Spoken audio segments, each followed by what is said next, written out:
मौन और एकांत, स्वयं से मिलन का मार्ग। शब्दों से परे, मौन की शक्ति। संदेश की शुरुआत एक विरोधाभास से होती है। शब्द भले ही तलवार से गहरे घाव दे सकते हैं, लेकिन मौन शब्दों से कहीं अधिक ऊंचा महान होता है। इंसान अक्सर बोलकर चीजों को खो देता है, जबकि मौन रहकर पा लेता है।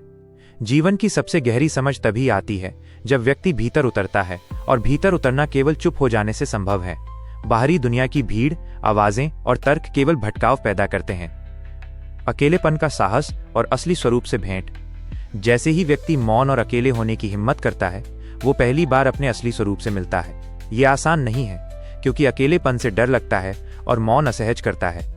लेकिन संदेश जोर देता है कि अगर इसे थाम लिया जाए तो जीवन में चमत्कार होने शुरू हो जाते हैं।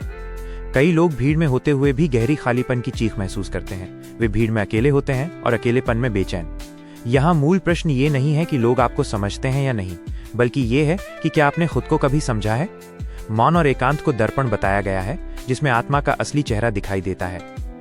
स्वयं का सहारा और स्वतंत्रता। हमारी आदत है कि हम हमेशा किसी से बात करना चाहते हैं, किसी का सहारा चाहिए होता है। लेकिन सच्चाई यह है कि जब तक आप अपने आप के सहारे नहीं खड़े होते, तब तक दुनिया का कोई सहारा आपको बचा नहीं सकता। अकेले रहना सजा नहीं है, बल्कि ये सबसे बड़ा वरदान है। जो अकेले रहना सीख गया, वो ईश्वर को पा गया। ये मार्ग संकल्प मांगता है। मौन का वास्तविक अर्थ। भीतर की स्थिरता। मौन का मतलब सिर्फ चुप रहना नहीं है। मौन का मतलब है भीतर का स्थिर हो जाना। बाहर चाहे तूफान हो, भीतर कोई हलचल न रहे। ये एक ऐसी अवस्था है जहां आपकी आत्मा, विचार और डर सब शांत हो जाते हैं। ये मौन तभी आता है जब आप अकेले होने का साहस करते हैं। जो व्यक्ति अकेलेपन से भागता है, वो हमेशा दूसरों का गुलाम बना रहता है। लोग मोबाइल, सोशल मीडिया, रिश्तों और दोस्तों में इसलिए डूबे रहते हैं क्योंकि वे अकेलेपन से डरते हैं। उन्हें डर है कि एक पल भी अकेले होने पर उनके भीतर का शोर उन्हें पागल कर देगा। लेकिन जो इस शोर को सुनने और उससे पार जाने की हिम्मत करता है, वही सच्चा साधक बनता है और जीवन के रहस्य को समझ पाता है। जीवन का मालिक बनने की शर्त। कठोर शब्दों में संदेश कहता है कि अगर आप मौन नहीं सीखते, तो आप कभी अपने जीवन के मालिक नहीं बन सकते। जो हर समय बोलता रहता है या दूसरों पर निर्भर रहता है, वो भीख मांगने जैसा जीवन जीता है। स्वतंत्रता तभी है जब आप अपने भीतर टिक पाते हैं, और इसके लिए अकेलेपन को गले लगाना पड़ेगा। ईश्वर की प्राप्ति का स्थान। संदेश बताता है कि ईश्वर भी भीड़ में नहीं मिलता। वो भीड़ से दूर शांति और एकांत में मिलता है, जैसे मंदिर या जंगल जहां ऋषि मुनि जाते थे। अकेलेपन को शाप समझने वाले लोग खो जाते हैं, लेकिन जिन्होंने इसे अपनाया, उनके भीतर से दिव्यता फूटने लगी। ये अकेलापन आपको तोड़ता नहीं, गढ़ता है। ये मौन आपको डराता नहीं, मजबूत बनाता है।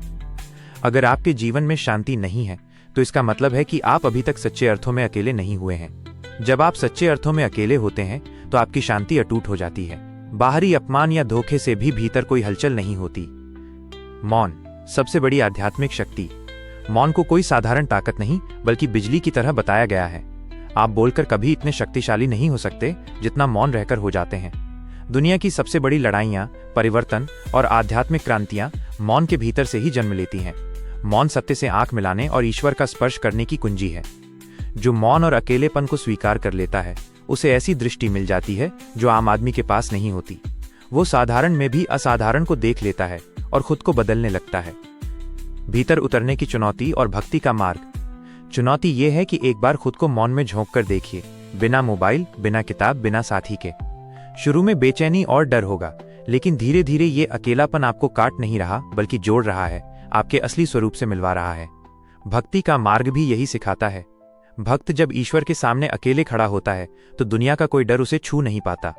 मौन उस प्रकाश को प्रकट करने की कुंजी है। जब आप इसे थामते हैं, तो आपकी सोच, निर्णय और ऊर्जा बदलने लगती है, और आप ईश्वर को अपने भीतर उतरता हुआ महसूस करते हैं। बाहर की चीजें अस्थायी हैं, लेकिन आपका मौन और अकेलापन ही स्थायी है। यही आपको जन्म से मृत्यु तक साथ देगा। सन्नाटा ही असली खजाना। मौन और अकेलेपन की यात्रा कोई सजावटी राह नहीं, बल्कि कंटीली राह है, जिसमें आत्मा की परीक्षा है। साधारण लोग हमेशा शोर, भीड़ और रिश्तों की ओर भागते रहते हैं। वे भीतर गूंज रहे सन्नाटे से डरते हैं, जबकि वही सन्नाटा असली खजाना है। पूरा जीवन दूसरों की उम्मीदों और अपेक्षाओं में बीत जाता है, और व्यक्ति अपने आप से मिलने का सबसे बड़ा काम भूल जाता है। मौन और अकेलापन वही दरवाजा है जहां से आप पहली बार अपने असली अस्तित्व से टकराते हैं। मौन कमजोरी नहीं, ताकत। लोग सोचते हैं मौन रहना कमजोरी है, लेकिन ये ताकत है। बोलना आसान है, चुप रहना मुश्किल है, क्योंकि जब आप चुप होते हैं, तो आप अपनी आत्मा का सामना करते हैं, अपने डर, झूठ और भीतर की गंदगी से भिड़ते हैं। यही असली साधना है। जो ज्यादा बोलते हैं वे ज्यादा भ्रमित रहते हैं, जबकि जो मौन रहना जानते हैं उनकी आंखों में गहराई और शब्दों में वजन होता है। अकेलेपन में ईश्वर का अनुभव। अकेले रहने से डरने वाला इंसान कभी ईश्वर तक नहीं पहुंच सकता, क्योंकि ईश्वर अकेलेपन का नाम है। भीड़ के बीच ईश्वर केवल एक विचार है, लेकिन मौन और एकांत में ईश्वर अनुभव बन जाता है। अकेले होने का मतलब किसी को त्यागना नहीं है, बल्कि अपनी आत्मा में इतने दृढ़ हो जाना कि चाहे कोई हो या न हो, आप भीतर से पूर्ण हो। तब आप किसी पर बोझ नहीं डालते, बस प्रेम और शांति बांटते हैं। मौन आपको बचपन की मासूमियत लौटाता है। भीतर के अंधेरे से जूझना। मौन का मतलब भागना या पलायन नहीं है, बल्कि ये जीवन की सबसे ऊंची जिम्मेदारी है। इसमें आपको अपने भीतर के हर अंधेरे से भिड़ना पड़ता है। जब आप चुप होते हैं तो दबे हुए क्रोध, वासना, ईर्ष्या, लोभ सब बाहर आते हैं। उनसे जूझना पड़ता है और यही जंग आपको निर्मल बना देती है। भीतर की गंदगी मौन के प्रकाश में उजागर होती है। अगर साधक टिक जाए तो सब गायब हो जाता है और भीतर एक निर्मलता जन्म लेती है।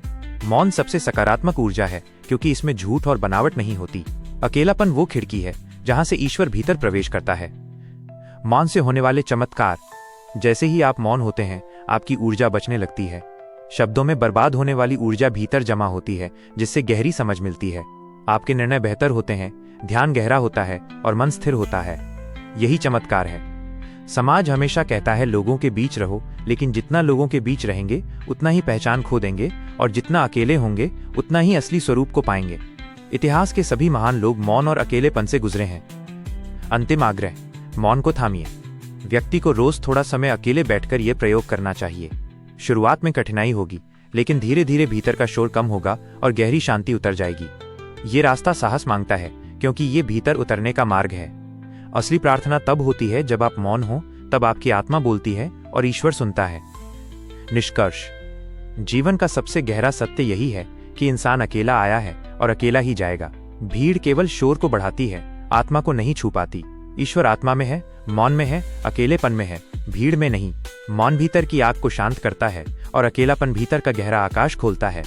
जब भीतर खालीपन आता है तो वही खालीपन ईश्वर से भर जाता है। संदेश का आखिरी आग्रह है, भागिए मत, रुकिए। मौन को गले लगाइए, अकेलेपन को अपनाइए। जब ईश्वर भीतर जागता है तो जीवन का अंधकार पिघलकर प्रकाश में बदल जाता है। यही भक्ति के मार्ग का संदेश है।